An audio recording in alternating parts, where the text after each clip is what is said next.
It was a beautiful morning on the island of Sodor.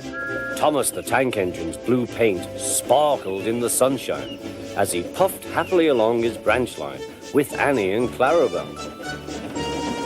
He was feeling very pleased with himself.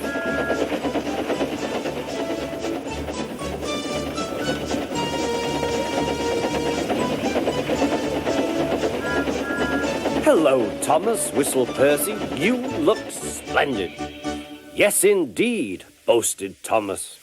"Blue is the only proper colour for an engine." "Oh, I don't know. I like my brown paint," said Toby. "I've always been green. I wouldn't want to be any other colour either," added Percy. Well, anyway, huffed Thomas, "blue is the only colour for a really useful engine. Everyone knows that." Percy said no more. He just grinned at Toby. Later, Thomas was resting when Percy arrived. A large hopper was loading his trucks full of coal. Thomas was still being cheeky. "Careful," he warned. "Watch out with those silly trucks." Go on, muttered the trucks. "And by the way," went on Thomas, "those buffers don't look very safe to me." The last load poured down. "Help! I'm choking!" cried Thomas. "Get me out!" Percy was worried, but he couldn't help laughing. Thomas's smart blue paint was covered in coal dust from smoke box to bunker. "Ha ha," chuckled Percy. "You don't look really useful now, Thomas. You look really disgraceful." "I'm not disgraceful," choked Thomas.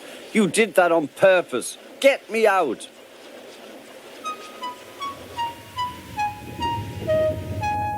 It took so long to clean Thomas that he wasn't in time for his next train. Toby had to take Annie and Clarabelle. "Poor Thomas," whispered Annie to Clarabelle. They were most upset.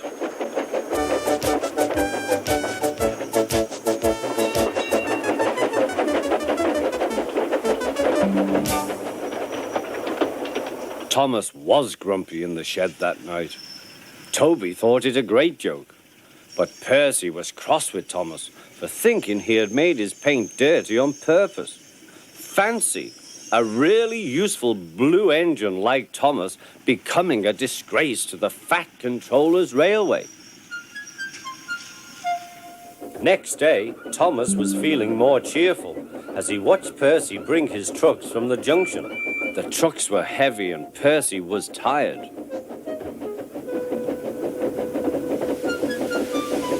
"Have a drink," said his driver, "then you'll feel better."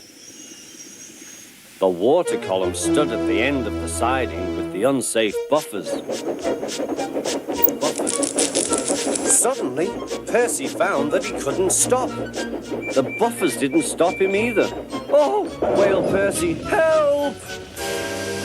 The buffers were broken and Percy was wheel-deep in coal. It was time for Thomas to leave. He had seen everything. "Now Percy has learned his lesson too," he chuckled to himself.